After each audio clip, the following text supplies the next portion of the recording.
utilize in a such a way that it can recycle that waste. We can purify that water and other contaminant. Moreover, that which creates clean energy and conserve the natural resources, which is related to energy conservation. As we know, we have that so much natural resources depleting very fast. That conventional resources, which includes that basic oil, gas, and other, I mean, coal, that even nuclear and nuclear resources, that all resources are depleting very fast, and so we must have to conserve them for the future use also.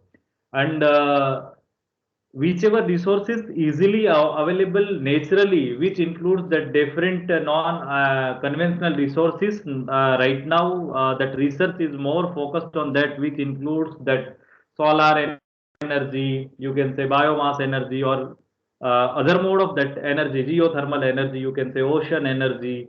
These are the different mode of energy resources which we can utilize in a proper way, show that it is available in abundant form, and we can I mean properly utilize, and we can save our that resources which are very fast depleting. And that kind of technological aspects we can have to adapt, and so that by use of that kind of technological aspects, we can move toward that green technology. So that is the basic theme of that green technology. Now we will come to sustainable development, right? So sustainable development is the development that meets the need of the present without compromising the ability of future generation to meet their own needs. As I shared that about that resources which are very fast depleting. So sustainable development means which kind of development we must have to adapt, so that we will have to fulfill these present needs without compromising that future requirement, which will be required for the future generations. So we have to utilize that resources in a very economical way, or you can say very, I mean, conservative way, so that we can preserve them for a long period of time.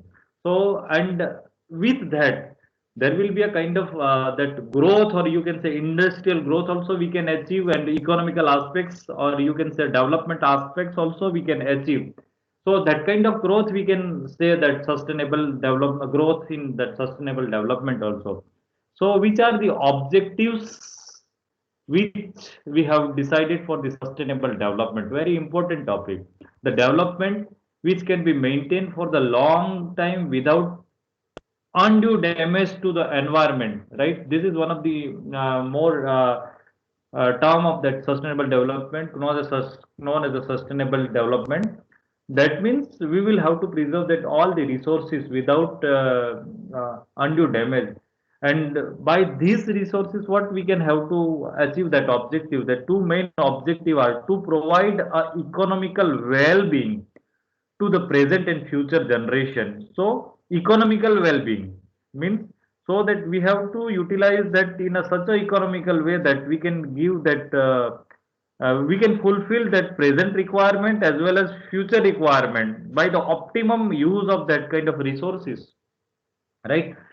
To maintain a healthy environment and life support system, it is also one of the most important aspects, right? So right now we can see that kind of situation arising around us, it is really very deteriorate, because we can see right now we have so many things which demanded more and more, but we are not fulfilling that demand. So this kind of situation, it will be not happen in case of that sustainable development objectives, right? So these are the objectives. Now we will move to that process intensification, concept of that process intensification. So as and when that green technology and sustainable development terms will mention, there must be come into picture that process intensification to maintain that green technology and for the achieving that sustainable development. we must have to play with that conventional processes so that we can modify that processes and develop new processes in a such a way that we can achieve that whichever our requirement, or you can say product or processes, which can give us that product in a very economical way, very efficient way, and very energy saving way. So this kind of steps we are calling as process intensification. Let's move toward that process intensification. As we know that process intensification is defined as the improvement of the process, as I shared, at unit operational, functional, or and phenomena level that can be obtained by integration of unit operations, integrations of various functions and phenomena, or target enhancement of the phenomena for a set of targeted operation. It has been defined by Lutz et al. In 2013. Means process simplification. We have set a goal in a such a way that we can utilize minimum resources, and we will obtain that desired product with efficient way. And for that, we whichever technological change in terms of, you can say, unit operation, or in case of that integration in processes, integration in various equipment design, or in various phenomena, we are doing a little bit changes, and we are modifying that path of process, or you can say equipment design, or any other mode. And by that aspects we can do that various we can develop that process in a such a way that desired product we are obtaining. So this kind of changes which we are doing to make it economically viable and feasible products, this is called process intensification. So in other way, process intensification is an engineering expression referring to making changes that render a manufacturing or processing design substantially improved in terms of energy efficiency, cost effectiveness, and or enhance of the other qualities. Means these are the parameters which must be enhanced in whenever we are doing that kind of process intensification. So as and when that process intensification term will be come into picture, we will always think about that energy aspects. Is it energy efficient technology? Moreover, that also we will think about cost effectiveness. Is it economically viable? Other quality parameters, is it maintained? Moreover, that in case of that process intensification, we have seen in our previous lectures also that whichever technology we have adopted, is it a green technology? It is a, we can say, less polluting technology. Whichever product or processes we are adopting, is it a really green?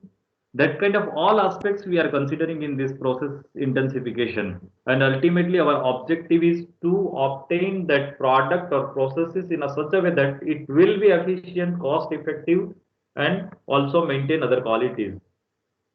Now we will come to that process intensification in membrane technology. So we will gradually move toward that our title of this session, that membrane tech process intensification in membrane technology. But moving to that membrane technology aspects, we will see about the certain terms and basic fundamentals of membrane technology also, which includes various component of membrane processes, how they can club, and how we can move toward the different types of that processes, and how we can club one process to other so that we can achieve that kind of process intensification. So we will see about that also. One of the crucial challenges currently facing the world is to support sustainable industrial growth. It is right now, we can say, big challenges for all of us to support sustainable industrial growth. I mean, viable industrial growth. A possible solution is offered by process intensification, as I shared earlier also. A design approach offering concrete benefit in manufacturing and processing, which is related to adoption of that various process as well as product. Sustainably shrinking equipment size, boosting plant efficiency, saving energy, reducing capital cost, increasing safety, minimizing environmental impact and maximizing the raw material exploitation. Please just wait for a minute because I will have to do it in a recording mode. Sorry for interruption. Please bear with us, please. So I just come to know I will have to do that recording also. Sorry for interruption.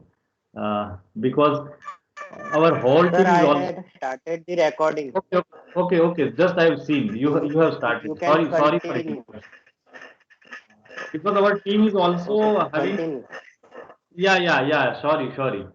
So even our team is also having little bit problems. So we are coordinating our level best and our team members also 2 to 3 team members having also severe problems. So they are facing and that's why little bit problem we are also facing at our end. Even myself also some participants know. Uh, I have also at my home, I mean, positive patients also, as well as few difficulties from my side also. So please bear with us, and we are trying to do whatever best possible from our side. And even I come to know that even participants also having affected in COVID-19. Few participants also I come to know they are positive, but please, I'm really happy that even that situation also they are attending this STTP, and it's really, I mean, happy moment for me that even in such kind of very deteriorate situation, we are conducting this session. But hope we will do it in a proper way. So anyway, we will move ahead and we will complete it in a proper way. So let us come to our point, process intensification in membrane technology. So as I shared that whenever we are discussing about that process intensification, in that case, as I shared, that we must have to think about that manufacturing, I mean product as well as processing.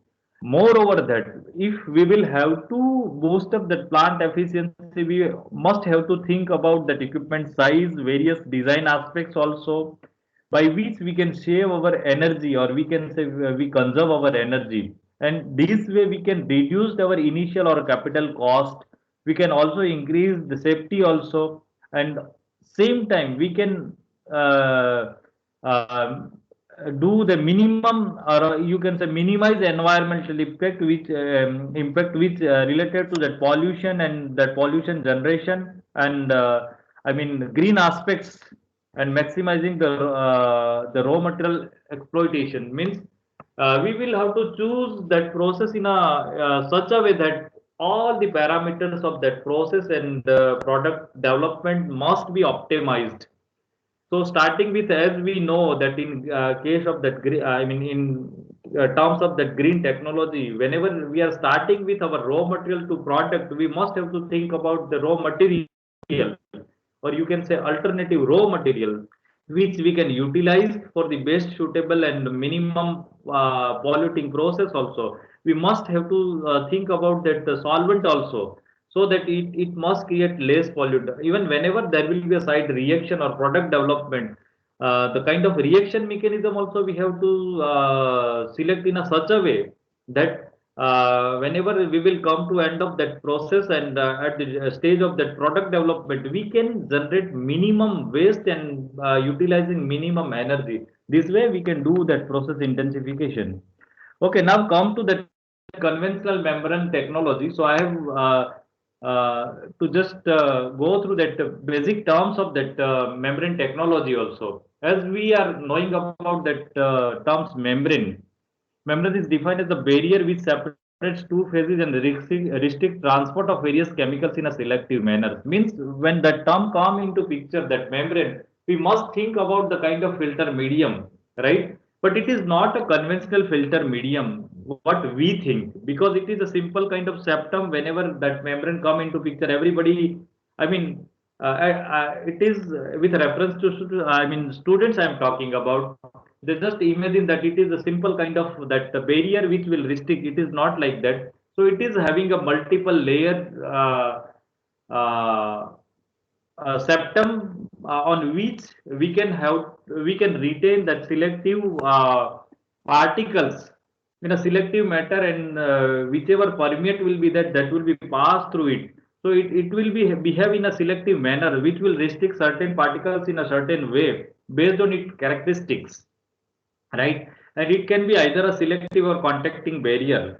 So number of different types of material which can be used. You can see over here how we can carry out that membrane separation processes. Initially feed will be there and we are passing it over the membrane surfaces. You can see that over that surface area, and whichever retentate will be there, they will be retained on that surfaces, and whichever permeate will be there will be permeate through its pore, membrane pore, right?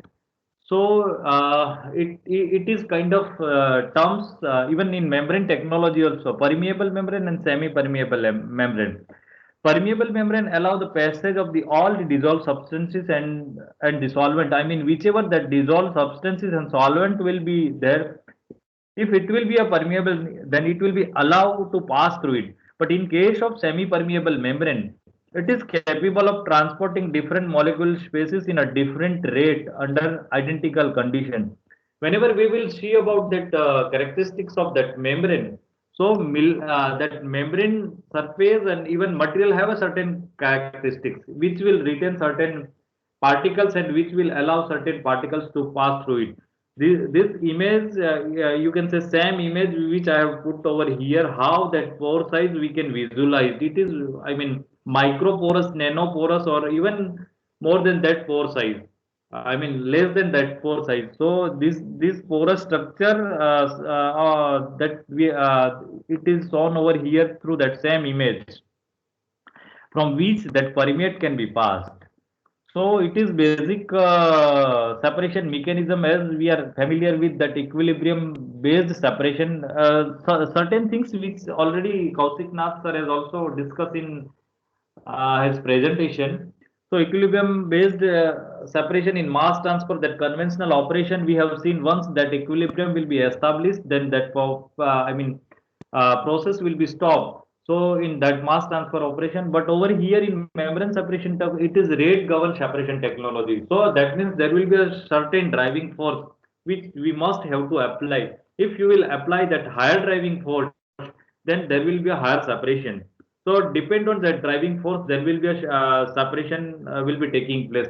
Over here, you can see in this membrane principle, it is kind of module which we shown over here in schematic diagram. Over here, we are passing that feed material, right? It is a membrane. It is supported on a structure, and we have that A and B, right? It is two species which we will have to pass through that membrane. One species that will be retained on membrane surface as a retentate, and other one will be passes as a product. But whenever that retentate and permeate, that will be separated. That retentate particles that will be retained over the surface of that membrane, and that product which we will obtain as a permeate, that will be passed through that pore of that membrane, and ultimately we will get a product from here, right? But over here you can see both arrow which shows that certain particle, micro or you can say nanoparticle, that will be mixed up with a very minimal amount. So that's why both there will be a kind of little bit mixing, or you can say permeation of that undesirable component will be also possible, right? So this is the basic separation process. You can see over here membrane, how that separation will be taking. You can say particle or solute molecules and solvent,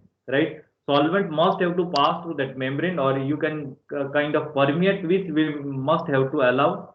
So this way it will be moved, and very little amount of that particles, very less amount you can say, that will be passed through membrane, but almost that permeate, which is our desired product, which we are expecting to pass through that membrane pore, that will be obtained as a permeate, and remaining whole particle that will be retained at the membrane surface. So that larger particle, which you can show that orange bubble, that all will be retained on that membrane surfaces, and only permeate having smaller molecules that will be passed through that membrane pore. This is the basic separation mechanism. But to carry out this permeation, there will be a driving force required. So based on that driving force, we have classified different membrane processes according to its driving force. As we are familiar with that, we have that pressure-driven membrane processes, concentration gradient-driven membrane processes, electrical potential-driven membranes, and other membrane processes also. Professor N.R. Waghela sir has also explained about the electrically driven that separation mechanism. So in case of pressure-driven processes, we are familiar with that reverse osmosis, nano filtration, ultrafiltration, microfiltration, power evaporation, and membrane gas separation. These all are pressure-driven membrane. Means in that case, driving force will be pressure, and that concentration gradient between two solutions that will be arise. Then in that case also there will be a kind of balancing. Situation will be arise and that movement of one solution to other solution will be happen based on its concentration gradient that includes dialysis and membrane extraction. Moreover, that electrical potential driven membrane, which that phenomena will be occurs based on electrically charged atoms, or you can say ions, that positive charge and negative charge ions, that is electrodialysis process. But uh, this process we will more discuss on that pressure driven membrane processes, which is industrially more viable and more usable technology. Moreover, that other membrane processes, which includes liquid membrane separation, membrane reactor, membrane contactor, membrane distillation, and other hybrid processes. It is more or less, you can say, membrane reactor, membrane contactor, and membrane distillation. It is also one kind of that hybrid processes in which we are doing, reaction as well as separation. So this kind of processes we are calling as other that hybrid technology, which we are utilizing for the process intensification purpose. This chart I have shown over here, that membrane separation for application to drinking water treatment. Over here, that size exclusion mechanism. Suppose it is a pressure driven processes. In that case, you can see at the top size, micron size over here, 0.001, 0.01, 10. This is microns size given in micron. So based on that, various relative size particle we can separate out over here. You can see it is macro particle, which includes that sand, that we can filter out by the simple conventional filtration method. Moreover, that bacteria, algae, crust, right, shells, clay, and asbestos fiber. It is having that size of micro size. So for separation of this kind of I mean molecules, we can utilize that microfiltration. But beyond that, if that molecule size will be very less, in that case we will viruses even that has size of zero point 0.1 micron or less than 1 micron. So in that case we are utilizing that ultrafiltration. And ions, basically that dissolved salt and organic other, separate out that we are doing that reverse osmosis and nanofiltration. I mean monovalent ions, that we are generally separating by that reverse osmosis process. That nanofiltration, which is intermediate operation of that reverse osmosis and ultrafiltration. So sometimes we are calling as ultra osmosis instead of that nanofiltration. So these are the separation processes which will be driven by the pressure gradient. And that various size exclusion will be taking place based on its particle size, right? Over here, it is similar kind of you can say the content which you are observing over here. It is macro particles which is visible to naked eye.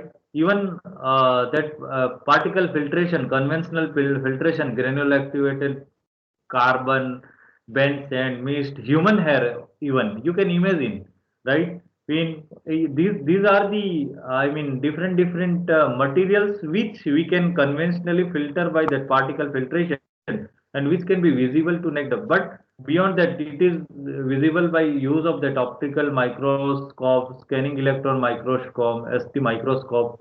and these are the ranges by which we can carry out the different processes. It is similar to that previous one, but over here, that common material, it has been mentioned over here, like paint and pigment, it can be separated by that microviruses, it will be separated by ultrafiltration and filtration, sugar, metal and aqueous salt, or even atomic radius, monovalent type of that atoms that can be separated by reverse osmosis, right? Over here you can see how that particle will be written, and ultimately that pure water we can achieve, or water, or you can say that monovalent ions that we can achieve through this pressure driven mechanism. Over here, that micro size particle will be written, ultrafiltration, nanofiltration, and ultimately that species will be written step by step, and ultimately you can get that pure water or whichever your desired product. Over here, in sometimes you cannot directly use that RO. In between that, also you can couple that microfiltration or ultrafiltration based on your feed material requirement. So that why we need to go in this way also. It is also just I am sharing example of process intensification. Why? Because whenever there is no need of that kind of reverse osmosis process, it requires very less amount of spaces which will be retained on RO. So better you can utilize beyond that that previous ultra filtration or micro filtration, and after that you can retain that remaining spaces on that RO module, right? So this way also you can separate out by clubbing that various technology. So over here you can see it is similar pore size, right? Uh, Microfiltration, ultrafiltration, nanofiltration, RO. Over here, just whichever flux that will be remain, right? It is the volume. Flux means whichever permeate that will be passed through that membrane surfaces. The volume of that permeate which will be passed per meter square with respect to time per hour, or you can say any unit you can say. So volume divided by its surface area is equal to flux divided by its permeate area, right? So this way you can utilize that right? And this whichever the desired product we are getting, right? This way, and its capacity. So how even that pressure requirement over here you can see how we are applying that pressure. As gradually you will move toward that microfiltration to reverse osmosis, gradually we are increasing that pressure. So in pressure-driven technology, membrane filtration required very less pressure compared to that of RO, and as that pore size will be reduced and particle will be retained in RO, that energy requirement, what I mean to say over here, that energy requirement will be higher. Just a minute. Just please wait. Okay, okay. Uh, Okay. So over here, energy consumption in terms of that various pressure-driven technology, you can see over here, energy consumption will be for the energy consumption per 1,000 gallon or per meter cube volume of that permit. You can see over here membrane filtration. It will be zero point 0.1 kilowatt hour. UF in case of zero point 0.8, NF 1.4 kilowatt hour. In case of that RO, it will be highest, right? In case of pressure driven technology over here. Now, as I said, that water flux and solute flux, whichever permeate we are getting through that membrane, that will be our permeate flux, is the volume flowing through the membrane per unit area per time. Means whichever amount of volume we are that permeate we are collecting per unit, means it will be a membrane surface area. Yeah, can you know that we have the different types of I mean membrane module also, that also we will see. So that surface area from which we are passing, that also matter a lot. So this way that whichever amount of that water, I mean water, or you can say permeate flux we are getting. Moreover, that solute, the mass of solute flowing through the membrane per unit area per unit time, it is similar to that. So it will be a flux which we are getting through that membrane processes. So, which are the ideal characteristics of that membrane? So, the ideal characteristics of membrane, which includes good permeability, mechanically as well as chemically stable, surface roughness, high selectivity. So that in that case, only we can get the desired product in a selective manner. Temperature stability also, hydrophobicity and hydrophilicity depends on the requirement of process. If water we will have to remain as a retented, and it will be we have to design process in a such a way that water will have to retain. Then definitely it will be a kind of hydrophobicity kind of nature of that membrane. Moreover, that characteristics of membrane separation process, which are the characteristics? So we have to decide our separation goal, nature of the species retained. I mean, on which basis we can select that processes. So which are the species which we have to retain? Nature of the species transport through membrane, electrolytic or volatile, and based on that also we will select that technology which we will have to utilize. Minor and major species of the feed solution transported membrane. Moreover, that which will be the driving force we will select. Mechanism of transport selectivity, by which mechanism we can do the transportation of that feed to permeate site. Phase of the feed and permeate stream. I mean, either it will be a vaporized or it will be a liquid form, or that phases also matter a lot for the selecting of that membrane processes. Over here, you can see some statistics data is given. Suppose driving force will be pressure difference and reverse osmosis we are adapting, then that process which we are utilizing will be 10 to 100 bar in case of pressure that reverse osmosis. But in case of nanofiltration, it will be 10 to 70. Ultrafiltration 1 to 10 and microfiltration zero point 0.5 to 2. Over here, and whichever permeate you will get through this process, water, small polar solvent, salts, right?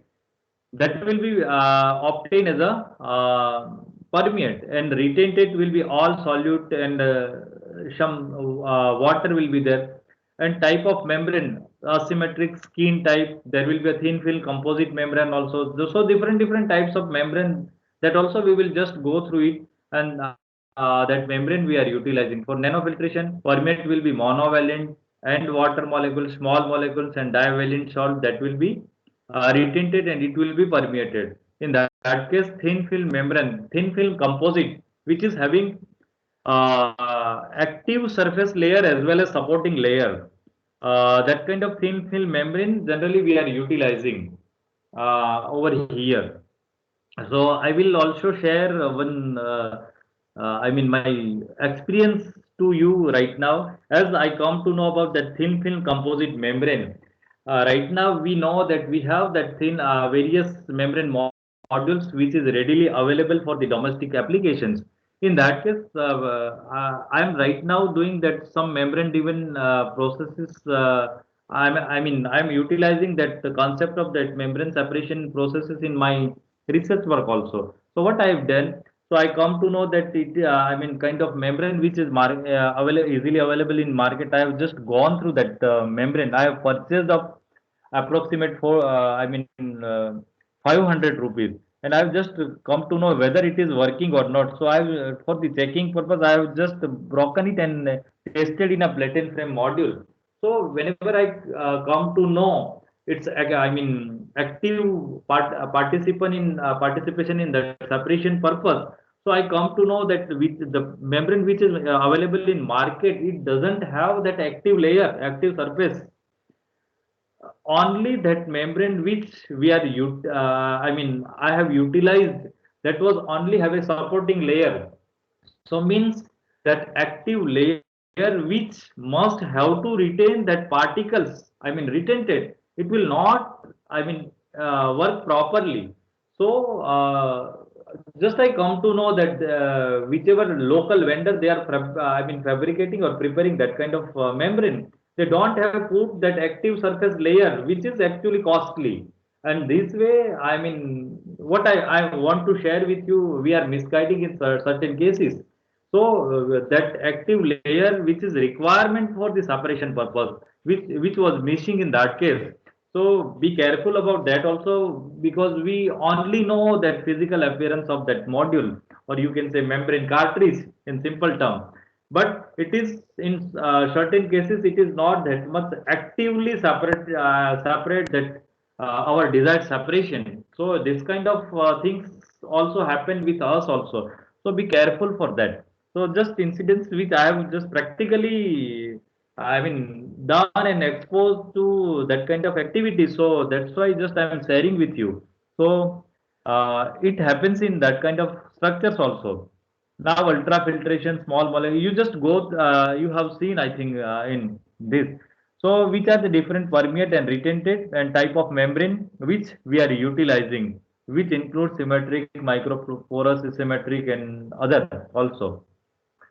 Over here, for evaporation, you can see it is volatile small molecules and water. Permeation is the process by in which we can volatile that filled solution, and only vapor will pass through that membrane pore, and at the other end we are applying that vacuum, and by application of that vacuum we are doing that suction, I mean suction of that permeate vapor, or you can say based on the partial pressure difference, that because of that higher vapor pressure that will be passed through that membrane pore, and ultimately we are getting that desired product, that for evaporation. Based on that concentration difference, the dialysis, in case of that also small molecules and water it will be permeate, and large molecule and water it will be retented, but it will be a non-porous or microporous membrane. These are the various characteristics and various parameters which we must have to come into mind. Or here you can say particle size and characteristics of various pressure driven membrane. We have already gone through this. Also reverse osmosis, particle characteristics, it will be ionic, molecular weight Dalton, 100, 100 to 5. Over here, molecular weight cutoff, one more term will be there, molecular weight cutoff. Whenever we are doing that separation mechanism by which we are separating, so the particle which will be retained on the surface of that membrane separation, if we have that smallest particle size, if that particle size almost 90 percentage of, or you can say 80 to 90 percentage of that smallest particle size particle, if we are retaining over the surface of that membrane,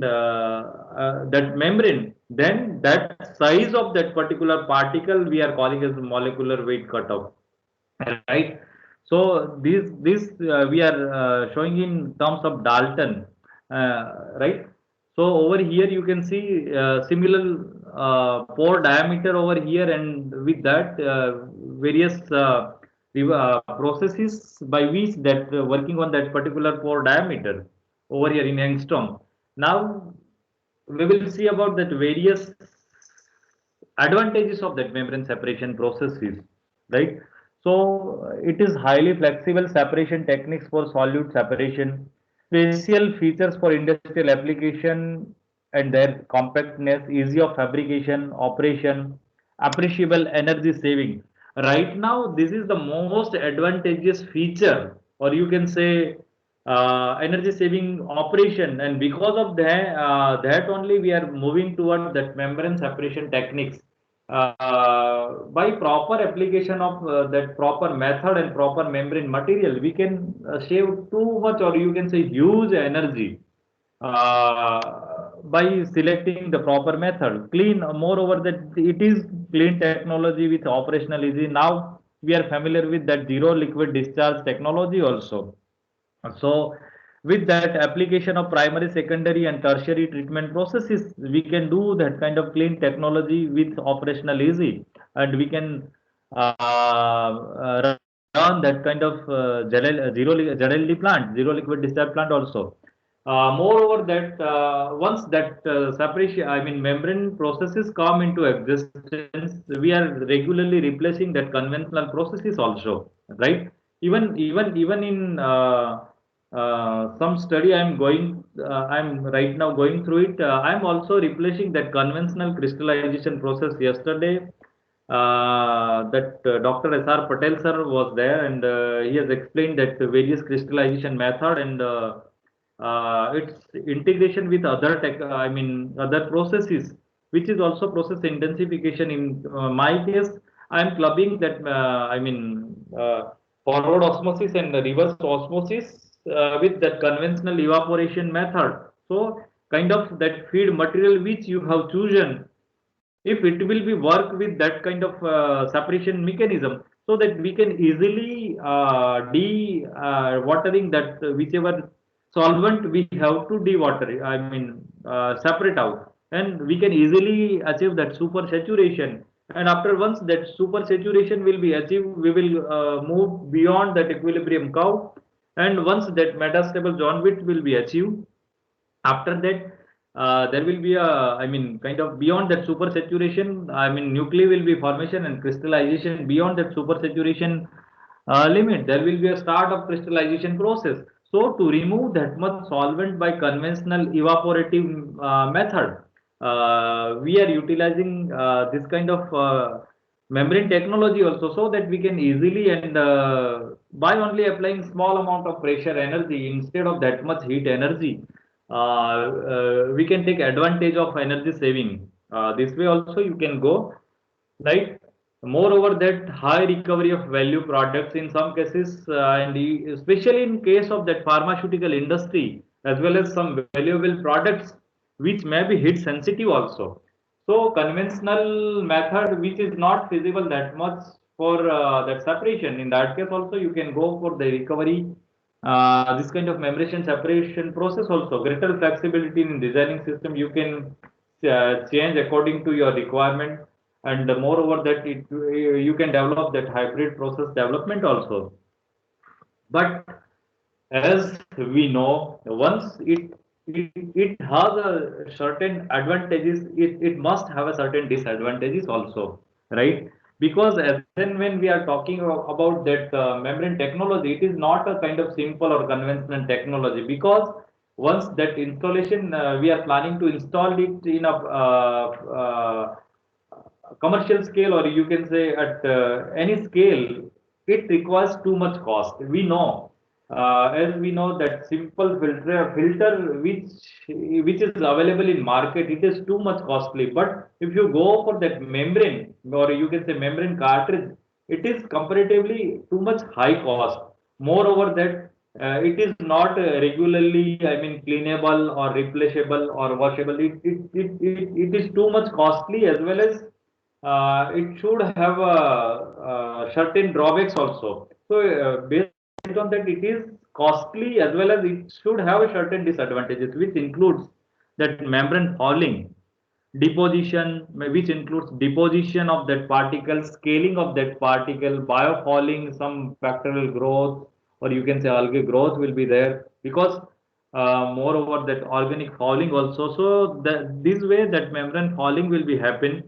Moreover that there will be upper solid limit and expensive. What I mean to say over here, once you are starting your that separation processes, at the very early stage of that filtration, we might have gone through that filtration also. We might have conducting regular lecture in case of that pressure, constant rate filtration, constant pressure filtration. In one case we are increasing gradually pressure and we are obtaining constant rate, but in other case, if we are maintaining constant constant uh, pressure, then rate, obviously rate will be decreased. Similarly over here also, because of that falling and upper solid limit, gradually that deposition of that solid particles will be there over the surface of that membrane, and because of that there will be a kind of concentration polarization will be taking place. Means concentration polarization is term which come into picture, where certain regions on that membrane surfaces, there will be a too much high quantity of that particles that will be deposited, and that kind of phenomena, so that there will be a no proper permeation will be taking place, and that kind of regions that will be happen on the surface of that membrane, and we are calling it that is concentration polarization. So means in certain regions there will be a deposition of certain particles in a too much amount, in a huge quantity, so that there will be a no further permeation, or there will be a difficulty in permeation process. So this kind of phenomena will occur, and which is leads towards the upper solid limit. And moreover, that it has advantage that it is too much costly, that we must have to accept. You can see over here how that we can assemble that various I mean module of that various membranes, and accordingly we can achieve that goal of separation.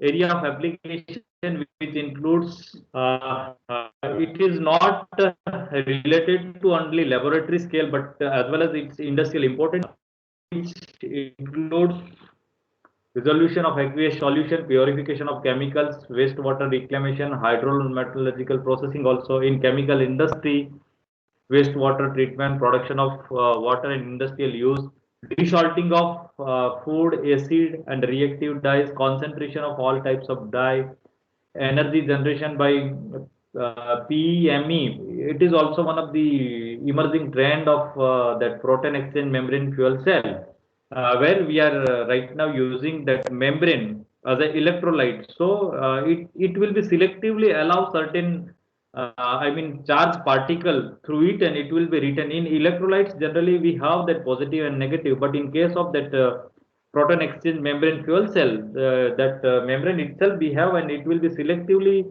allow that charge particle in a feasible way, so that there will be a kind of I mean power current generation will be taking more place, sorry. Greenhouse gases separation will be there, microelectronics, in that all chemical cases in chemical industry we are utilizing. Pharmaceutical also, as I shared, because it is the one of the too much we can say sensitive I mean sensitive area or industry, where we will must have to take care about that product, or you can say API, or you can say formulation of the drug we are carried out, because this drug required too much purity. Even my guide, that Dr. S.R. Patel, also mentioned that in case of that crystallization, we must have to take care, so that whichever that crystal we are making, it must be in a purified form, it must be in a certain crystal structure, it must be in a certain crystal morphology, so that accordingly, because in pharmaceutical industry, whenever we are doing this kind of processes, so in that case, there are certain properties which must required in crystal. So yesterday you have just gone through that bioavailability, dissolution rate, that terminology, in which there is one more terminology which we are calling as compressibility. So we must have to make crystal in a such a way that whichever crystal we are getting in the form of API, active pharmaceutical ingredients, which must be having certain crystal structure, so that compressibility will be done properly, and tablet we can generate that proper I mean compress that tablet proper, and it will be dissolved in a specific time interval as per our desired dissolution rate also. So if that time permits, I will discuss in depth in that particular topic also, on which I am working. So I am not included in my presentation, because it is right now in I mean publication process. That's why I have not included that content in my today's presentation. But if situation permits, I will discuss with that also. Okay.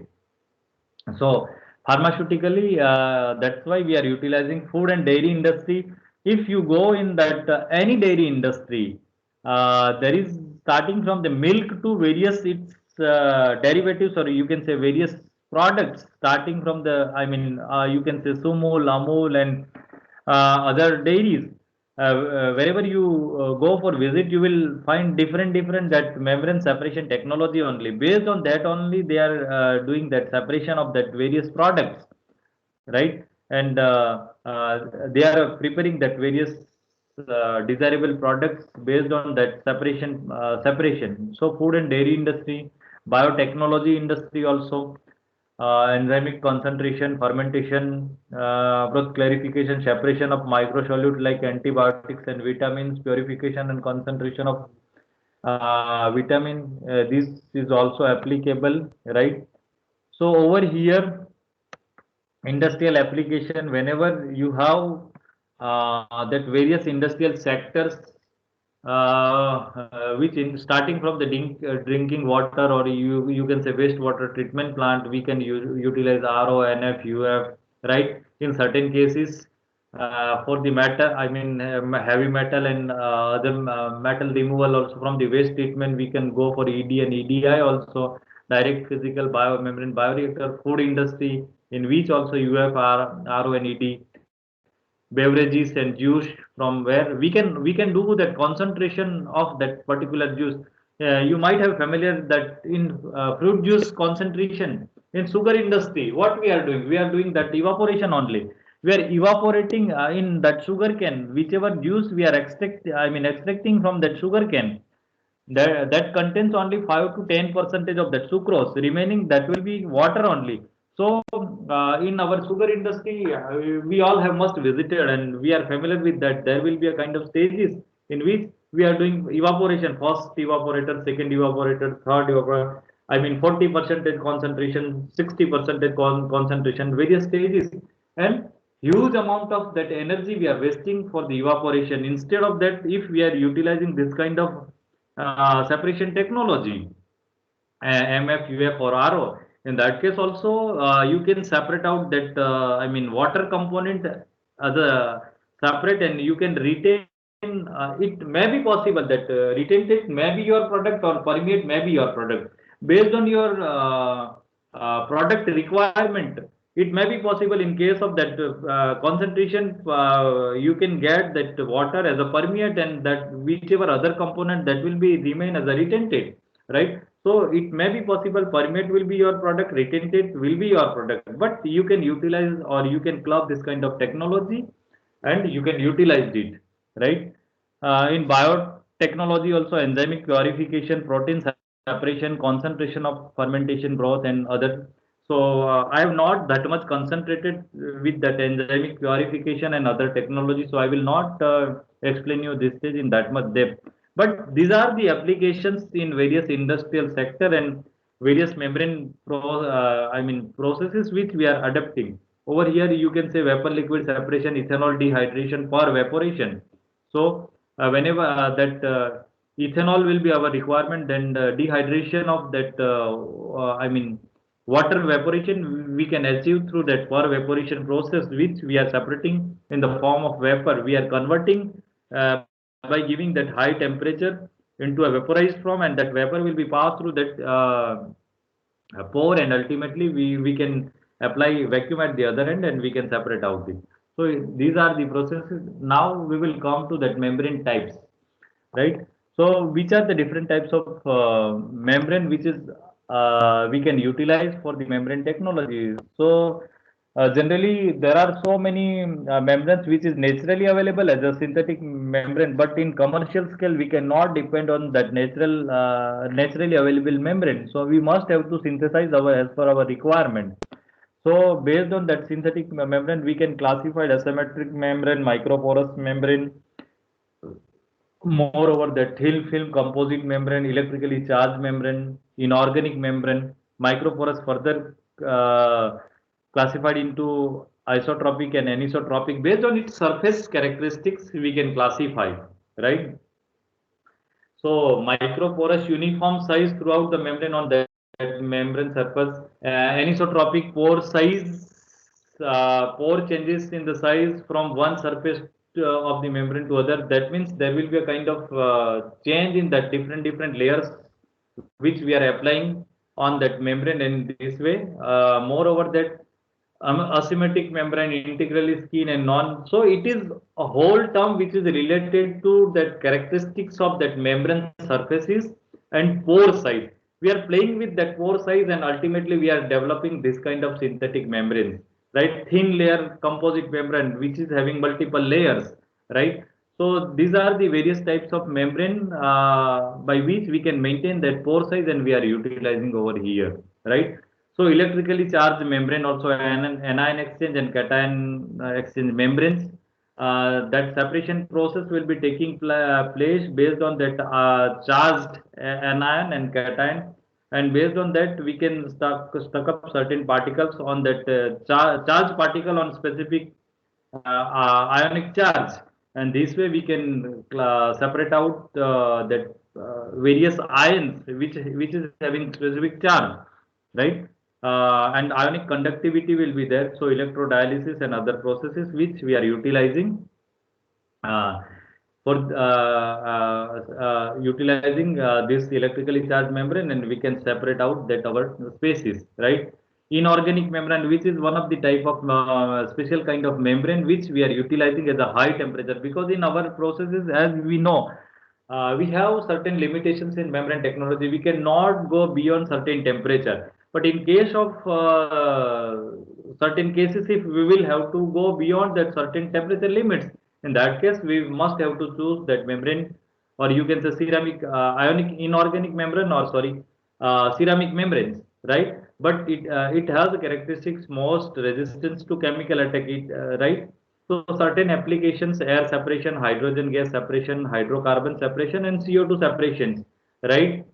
We are utilizing these are the different types of membranes, right? Metal, silica, zeolite, or proton conducting ceramic membrane. These are the different types of membrane which we are utilizing. Zeolite and silica membrane, also silica and zeolite membranes also, which we are utilizing for the specific application of that various gases separation, right?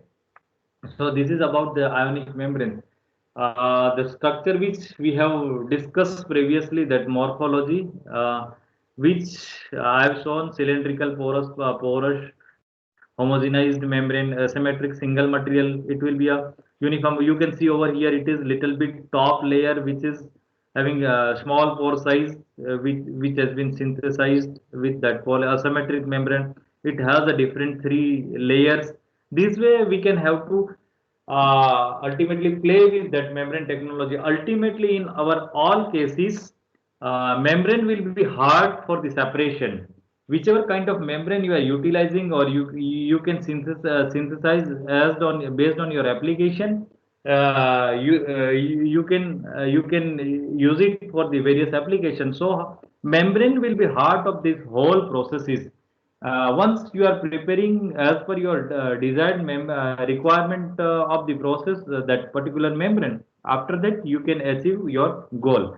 So these are the various modules which we are utilizing. Plate and frame module, as we are familiar with that plate and frame module, because ultimately whenever we are selecting that various modules, in that case surface area will be come into picture. So we can have to think about that. Sorry, भाई पास से मांगी ले जा. हाँ, भाई ने के. So membrane modules. We sorry for interruption. So whenever we are think about that membrane and its module, so when whichever membrane we are utilizing, so we must have to think about that surface area which we are providing for the separation purpose.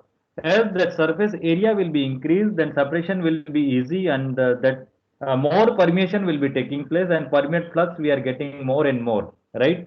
So based on that, you can see plate and frame. It is kind of plate and frame filter, even that conventional filter place also. This kind of structure, in between that we are putting that membrane and taking advantage of that also. Seat can be quite close to one another to reduce the concentration polarization. So we can avoid that concentration polarization by simple application of that plate and frame membrane module, right? So these are the a plated frame. Apart from that tubular, it is kind of simple heat exchanger, right? We are familiar with that silent tube heat exchanger. So over here, we will see in the diagram also, you can see feed material which will be passed through that, you can say kind of tube side. In between that surface, we are keeping that membrane, and at the other side, whichever permeate which we have to, I mean, we have to pass through it, that will be passed through that membrane, and ultimately we will get permeate from the outer side. and inner side that whichever feed or you can say concentrate that will be retained. And to support this membrane, we have to keep that support structure also. So this way, that tube will be behave like porous tube from which that permeate only permeate will be passed through that membrane surfaces to tube to cell side, and the remaining that retention will be remain as it is inside of the tube, and it will be flow towards that cell side that permeate. It is similar will be happen through the in case of that membrane reactor also, that also we will see in that hybrid technology. It has also certain advantage. This can be evaporated with a simple pre-treatment feed. This can be mechanically cleaned by forcing sponge and ball through the tube. I mean, it has advantage that we can clean up it in a properly and proper way. Membrane area module space ratio will be small, and membrane contamination can be minimized by high feed flow rate, right? So we can maintain this also. Spiral, it is the one of the most advantageous membrane which we are industrially right now, industrially as well as domestic application, we are utilizing. It is the most convenient and most appropriate module which generally it is utilized for the industrial aspects also. Over here you can see how that whatever that previous I was explaining to you, that membrane over here you can say pinkish color, it is membrane, right? Moreover that it is you can say permeate spacer by which from and it is your feed spacer. In between that you can see over here you have to apply feed in this direction. So once you are passing feed from here, it will be permeate in a this way. And sorry, whichever retentate will be there, it will be not pass through that membrane, and it will be pass in this direction over this membrane surfaces. I mean to say over here, he over here you can see over here it is your membrane, right? And you are passing that feed through this. So what will happen? Whichever permeate will be that it will be spirally, it will be move in this direction spirally. It is kind of helical coil, and it will go to center point, right? And whichever retentate will be there, so that permeate will be move in this direction. Over here you can see that feed water that will be move, whatever retentate will be that, or you can say concentrate, it will be move in this direction, because permeate will go inside of that spiral to this pipe which is connected at the center over here, which will be porous, and through that we are obtaining that permeate. But whichever that retentate particle will be there, it will be remain on this surface, and because of that cross flow mechanism, so various mechanism also we will just go through that, and uh, that concentrate which will be retained on that surface, and it will be passed over here. So this way this module will be work, right? So basic mechanism I have discussed over here. And high pressure spiral element can be withstand pressure. It can sustain pressure of you can say 1000 psi. So in pressure driven process, it is most important aspect whenever you are selecting that various membranes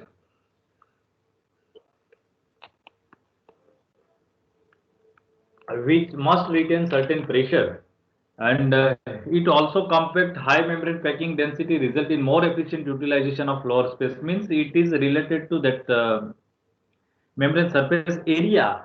In small, I mean compact region also we can utilize, as it is spirally wound. You can imagine, you can say it is multiple. You can see over here it is clearly visible. Permeate will be moved in this way under direction, and it will be gradually move in this way, and ultimately reach to that perforated permeate collection pipe, and ultimately we will get permeate, or you can say clean water over here. And whichever retentant, once that feed will be passed through it, whichever retentant will be that, it will be not move in this direction through that membrane, and it will be residue flow, you can say that rejected flow which we have observed in our domestic application also. Whenever we are utilizing that plant, there will be a much more rejection will be there compared to that pure water. There will be a, I mean 60 70 or more than that, there will be a rejected flow, and only you can say 10 or 20 percentage that will be a drinkable water which we are getting. but still it has advantage. It is also hollow fiber. It is kind of you can say various fibrous material which we have compactly. You can see over here. Uh, these are the hollow. I mean construction of that hollow various fibrous material which we are keeping into that module. Over here, it will be a porous fibrous material inside of that. I mean in to out or out to in. That kind of mechanism will be happen, and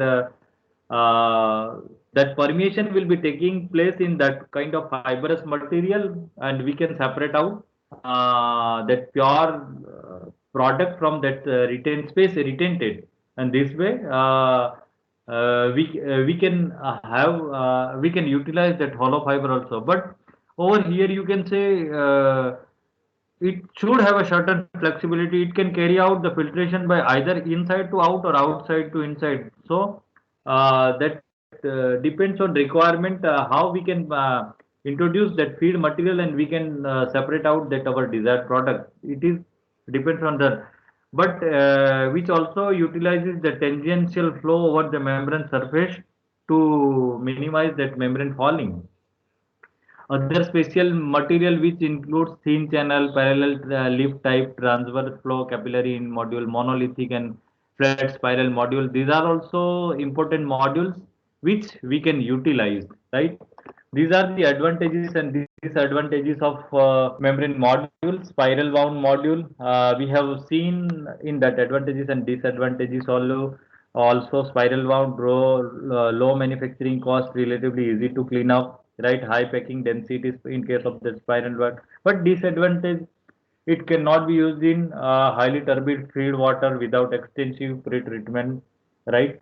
Hollow fiber membrane, relatively low manufacturing cost. It is compact, high packing density. These are the certain advantages, but it has a difficulty in cleaning. These are the disadvantages. Tubular also in case we can operate a split turbide feed water. Even we have the turbidity in that case also we can utilize, but it is costly. It has a high cost, right? Apart from that, platen frame module, well developed equipment, expensive to operate for a large scale. It has certain limitation because that platen frame module cannot provide that much surface area, and because of that, you cannot utilize it in a very, you can say, laboratory scale to pilot scale to commercialized scale. It has a certain difficulty.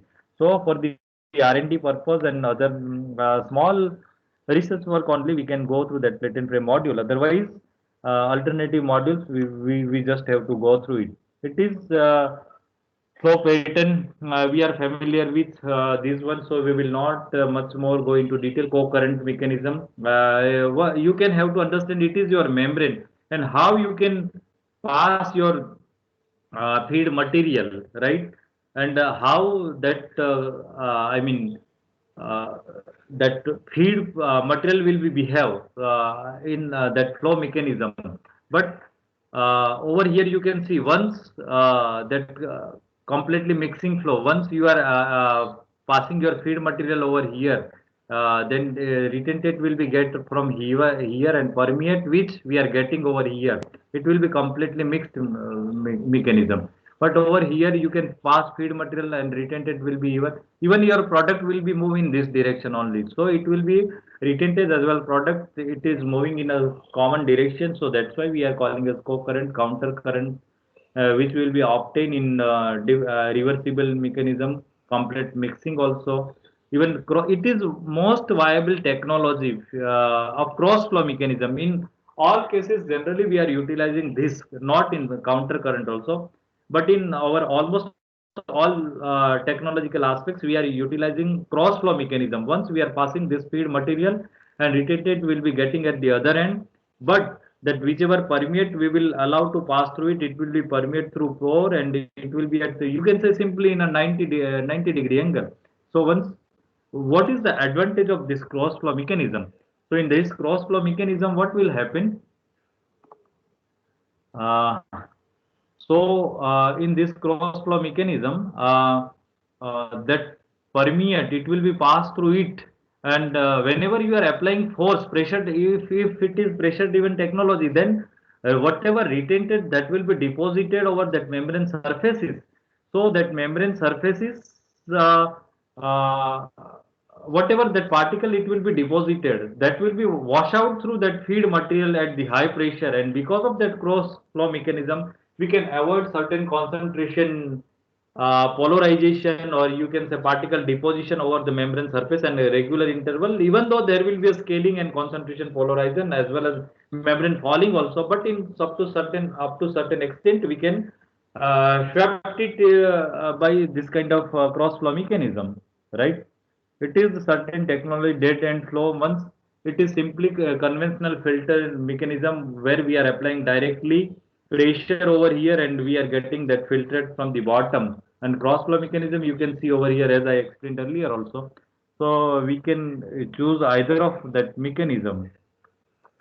These are the different materials: cellulose, acetate, cellulose, night. I mean, whenever that material come into picture, we must have to see that where the cellulose and its derivative. It is one of the most efficient material which regularly we are utilizing for in membrane technology. CA, CT, cellulose, triacetate, cellulose acetate, polyvinyl chloride, PVA also, PVDF also. PVDF is also, I mean, strengthened material which also we can utilize for the membrane separation, PAN, polyvinyl chloride, polyamides, even polyamides also, which we are utilizing. Based on our application, we must have to go for the kind of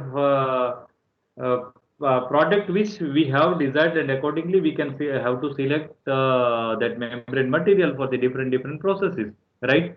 Polymeric material, it may be rubbery polymer, glassy polymer, ion exchange polymer. Based on its characteristic behavior of that polymer, we can classify according to its temperature and its sustainability. We can classify it, right? Various as I shared, cellulose and its derivative, aromatic polyamides, polysulfone, PTFE, polyamide. These are the materials which is mostly highly utilized for the membrane technology: polycarbonate and polypropylene. These are the material which we are utilizing. Inorganic membrane material, as we have already discussed, it is used for the higher temperature purpose, right? So you might have gone through that. I mean, you now we are familiar with that various components. Now we will quickly go through that various processes which we have adapted. Reverse osmosis, you might have familiar that reverse osmosis technology. Over here, I will go through that conceptual because right now I am on 50. I have more than 125 PPTs. So I have just not covered only 50% of my content. So I will go a little bit fast, right? So over here, I will just concentrate on conceptual mechanism only, and after that we will move a little bit fast. Right now, 322. Naina ma'am is there? Please, Naina ma'am. Hello. Okay, he will. She will join very soon. But because of one speaker's absence, second session will be conducted by Naina ma'am, our one of the second coordinator of this STTP. Apart from me, they will be conducting. So I will take little bit time, and I will whatever I have targeted my presentation, I will go to that. So over here you can see. Over here we are putting that semi-permeable membrane. We have that different concentration solution over here, different concentrated solution over here. You will observe whenever you are putting that kind of that membrane, you will observe that in certain cases, if concentration gradient will be there, that certain portion of this, molecules, it will be moved in this solution through that semi-permeable membrane. So because of the higher osmotic pressure, it will be increased, and kind of behavior from this region to movement of this region, it leads to that osmotic pressure. Whichever that pressure it will be generated over here, we are calling as osmotic pressure. And in case of that reverse osmosis, once that osmotic pressure will be generated, we will have to overcome that osmosis process, and for to overcome that processes, we are applying that you can say hydrostatic pressure. And because of that higher pressure, we have kept over here that membrane which is semi-permeable. What will happen? It will not allow that salt particles to pass through it, and it will only allow that water molecules to pass through it. Beyond that osmotic pressure, so that water separation will be taking place by application of that hydrostatic additional pressure beyond that osmotic pressure. And once we will overcome that osmotic pressure, and through that hydrostatic pressure, there will be a separation process will be taking place. Over here, you can see, over here it is salt water, fresh water, it will move. And because of that salt concentration, there will be osmotic pressure generation, and that through that semi-permeable membrane, it will be moving this way. Once you are applying that hydrostatic pressure, it will be once again that whatever water content will be there inside of that, that salt particles will be retained inside of that, and only because of that higher application of hydrostatic pressure, that water only water molecule will be uh,